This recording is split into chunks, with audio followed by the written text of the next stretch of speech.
मतलब नारा हमने नहीं दिया, नारा भीड़ के दिल में से निकला है और भीड़ और जनता समझ गई कि भारत जोड़ो यात्रा क्या करने की कोशिश कर रही है, भारत को जोड़ने की कोशिश कर रही है। अब पहली यात्रा में से एक सवाल उठा और मैंने बहुत सारे लोगों से कहा, पूछा, देश में नफरत फैल रही है और मैंने पूछा क्यों फैल रही है, इसका कारण क्या है। और मैंने ये सवाल हजारों लोगों से पूछा होगा, भाई नफरत फैलाई जा रही है, हिंसा फैलाई जा रही है, इसका कारण क्या है। नहीं, वोट बैंक नहीं है भाइयों बहनों, आप गलत फहमी में मत रहो, वोट बैंक नहीं है ये। और हिंदुस्तान की जनता ने ये मुझे बताया, किसानों ने, मजदूरों ने, राहुल जी हिंसा और नफरत का कारण अन्याय है। हिंदुस्तान के सब गरीब लोगों के साथ 24 घंटा इस देश में अन्याय होता है। किसान के खिलाफ अन्याय होता है, छोटे दुकानदार के खिलाफ अन्याय होता है, युवाओं के खिलाफ अन्याय होता है, सड़कों पे माताओं बहनों के खिलाफ अन्याय होता है। हिंसा का कारण, नफरत का कारण अन्याय है। इसीलिए हमने दूसरी भारत जोड़ो यात्रा में भारत जोड़ो न्याय यात्रा शब्द जोड़ दिया, क्योंकि अब ये दूसरी यात्रा भारत को जोड़ने का काम कर रही है, मगर ये दूसरी यात्रा अन्याय के खिलाफ लड़ रही है और न्याय को जनता के सामने लाने की कोशिश कर रही है। अब मैं आपसे एक सवाल पूछना चाहता हूं, यहां पे शांत हो जाएं थोड़ा, यहां पे बहुत सारे लोग हैं, यहां पे हिंदुस्तान में पिछड़े लोगों की कितनी आबादी है?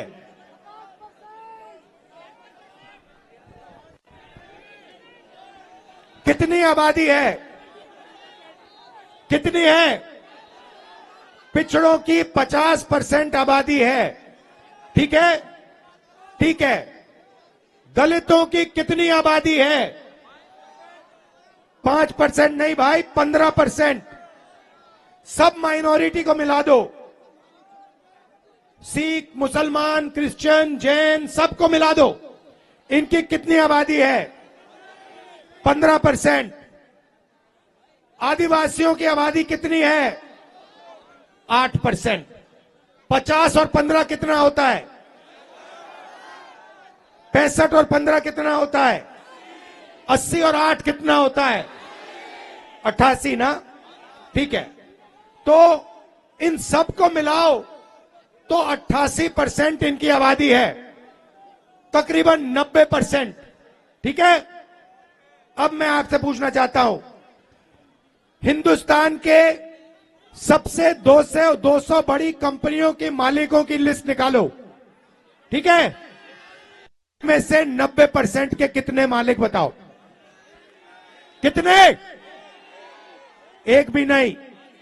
छोड़ो, शायद आप लोग 90% लोग कहते हैं भैया हम हिंदुस्तान की सबसे बड़ी कंपनियों के मालिक नहीं बनना चाहते। तो फिर मैं आपसे पूछूंगा, ठीक है, मालिक नहीं बनना चाहते, मालिक बनने का दम नहीं है, तो फिर मैनेजमेंट में आपके लोग कितने हैं?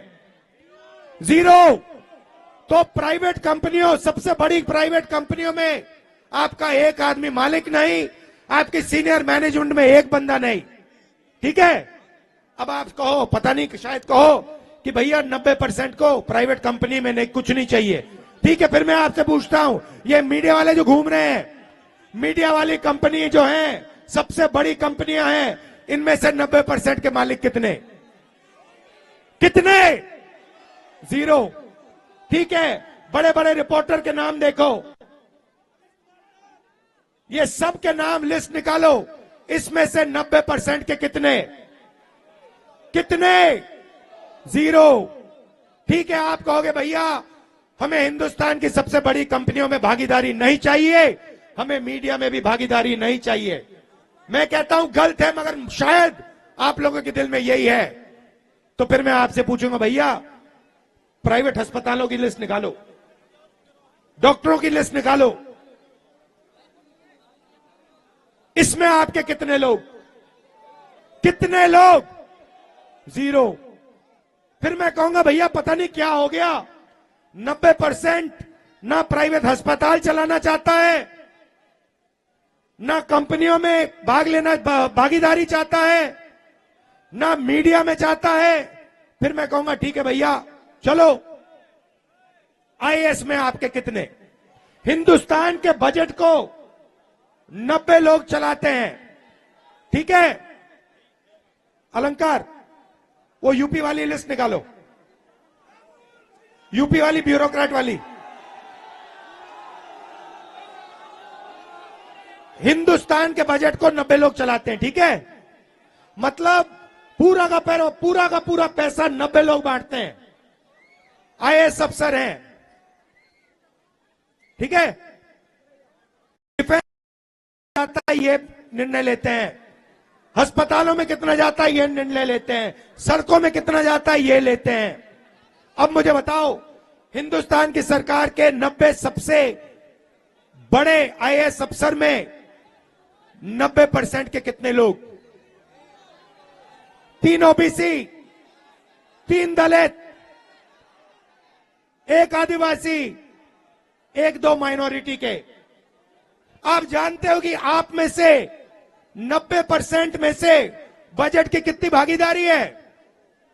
जानते हो 90% की कितनी भागीदारी है? 7%। आप अब मैं ये देखो, यूपी की बात करता हूं, मैं आंकड़े निकालता हूं। यूपी के बजट को सुनो, यूपी के बजट को 90%, यूपी की 90% आबादी यूपी के बजट को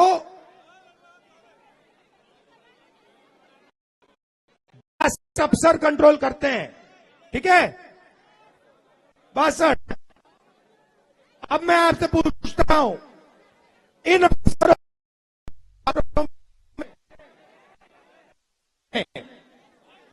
यूपी बताओ, मैं आपको बताता हूं भाइयों, मैं बताता हूं, ओबीसी की भागीदारी यूपी के बजट में कम से कम आपकी भागीदारी 4%, 4%, ठीक है?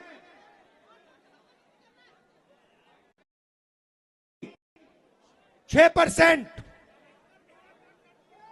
भाई आधे अलंकार पकड़ो, मतलब भी भागीदारी नहीं है। अगर आप समझना चाहते हो कि 90% लोग कहां काम करते हैं, ऐसे पिछड़े माइनॉरिटी के लोग कहां काम करते हैं, मैं आपको बताता हूं।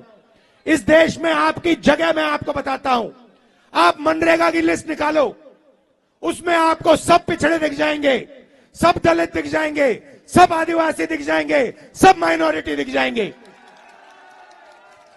आप कॉन्ट्रैक्ट लेबर की लिस्ट निकालो, शानदार, बिल्कुल शानदार, क्योंकि सच है, सच शानदार होता है। आप कॉन्ट्रैक्ट लेबर की लिस्ट निकालो, आप सफाई कर्मचारियों की लिस्ट निकालो, आप कॉन्ट्रैक्ट लेबर की लिस्ट निकालो, उसको देखो, उसमें आपको मिलेंगे दलित मिलेंगे, आदिवासी मिलेंगे, माइनॉरिटी मिलेंगे, पिछड़े मिलेंगे। यह सच्चाई है हिंदुस्तान की। बहुत बहुत धन्यवाद, क्योंकि मैं सच बोलता हूं। अच्छा, जेलों की लिस्ट निकालो, जेलों की लिस्ट में आपको पिछड़े मिलेंगे, दलित मिलेंगे, आदिवासी मिलेंगे, गरीब मिलेगा। एक अमीर व्यक्ति आपको हिंदुस्तान की जेल में नहीं मिलेगा। 16 लाख करोड़ रुपए नरेंद्र मोदी ने सबसे बड़े अरबपतियों का कर्जा माफ किया। मुझे बताओ, मजदूरों का कितना कर्जा माफ किया, किसानों का कितना माफ किया, बेरोजगारों का कितना माफ किया? 1 रुपया नहीं माफ किया। तो ये भाई और बहनों हो रहा है, 1% के हाथ में पूरा का पूरा है। एक बात मैंने नहीं कही, इसमें गरीब जनरल कास्ट के भी बेचारे लोग हैं, उनको भी कुछ नहीं मिलता, वो भी बैठे हुए देखते रहते हैं, ठीक है? तो हो क्या रहा है, एक तरफ नरेंद्र मोदी जी बैठे हैं, दूसरी तरफ अदानी बैठा है, तीसरी तरफ अमित शाह बैठा है। अब समझना चाहते हो क्या हो रहा है हिंदुस्तान में? समझना चाहते हो? मैं समझाता हूं, मैं बताता हूं। कौन आएगा ऊपर? आ जाओ बेटा, आ जाओ, आ जाओ, आ जाओ, ऊपर आ जाओ।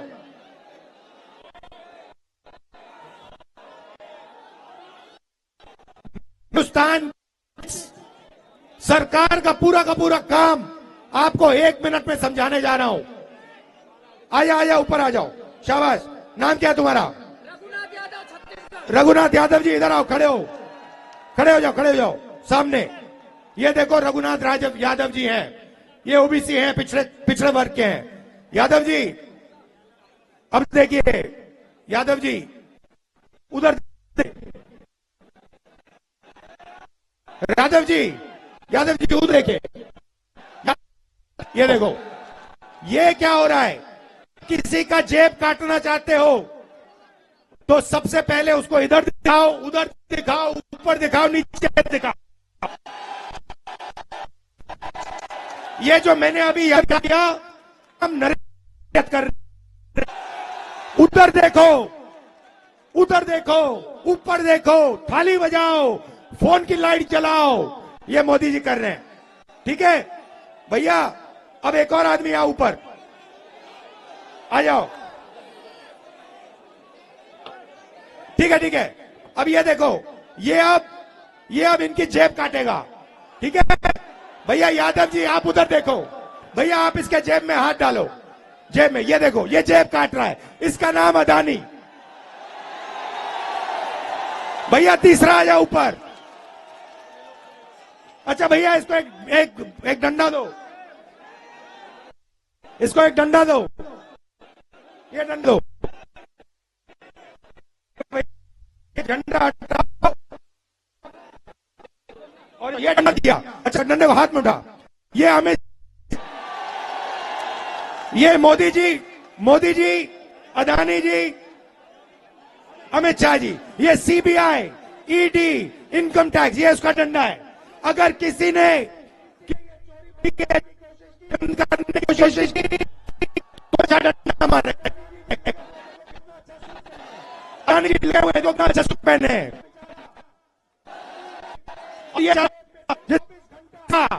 पैसा छीना जा रहा है, पेट्रोल से पैसा छीना जा रहा है, बिना रोजगार नहीं दिया जा रहा, ये काम हो रहा है। भाई और बहनों, आपने हमारी मदद की, गलत तो नहीं किया मैंने। अगर कुछ गलत लगा आपको तो माफी मांगता हूं, मैं बस दिखाना चाह रहा था। आपका बहुत बहुत धन्यवाद। नमस्कार। आ जाइए, यहां बैठ जाइए, यहां बैठ जाइए। सर मैं छत्तीसगढ़ से हूं। उधर देखो भाई। भारत जोड़ो। धन्यवाद भैया, बहुत अच्छा लगा आपसे मिलकर। जय जोहार, जय छत्तीसगढ़। जय जोहार। वो ले लेगा आपको भैया। हाँ, शाबाश। We don't do question. ध्यान से भाई, गिर मत जाना। Thank you. तो ये मैंने आपको दिखाया हिंदुस्तान का सिस्टम। हिंदुस्तान के गरीब लोग, पिछड़े लोग, दलित लोग, आदिवासी लोग, माइनॉरिटी के लोग, उनका जेब काटा जा रहा है।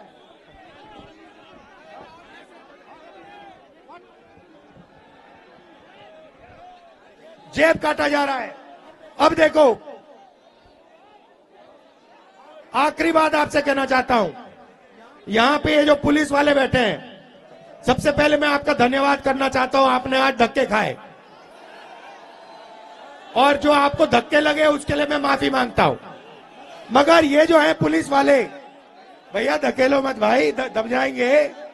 ये जो पुलिस वाले हैं, ये पुलिस में जब जाते हैं तो ये देश सेवा करने के लिए जाते हैं। सही, ये देश सेवा करने के लिए जाते हैं।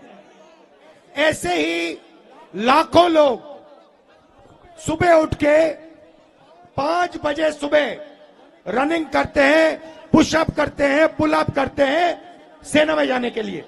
जो इनके देश में, इनके दिल में भावना है देशभक्ति की, वही भावना सेना में होती है। वही भावना लाखों युवा सुबह उठ के रनिंग करते हैं आर्मी में जाने के लिए। सही। अब देखिए उनके साथ क्या किया गया। अभी पेपर आउट भी बोलूंगा। ये लाखों लोग सुबह उठते हैं, सेना में जाने की कोशिश करते हैं। अब नरेंद्र मोदी जी नई योजना लाए हैं, अग्निवीर। अग्निवीर कहती है कि हिंदुस्तान में 2 तरीके के शहीद होंगे। एक होगा जनरल रेगुलर आर्मी वाला, अगर वो शहीद होगा उसे शहीद का दर्जा मिलेगा।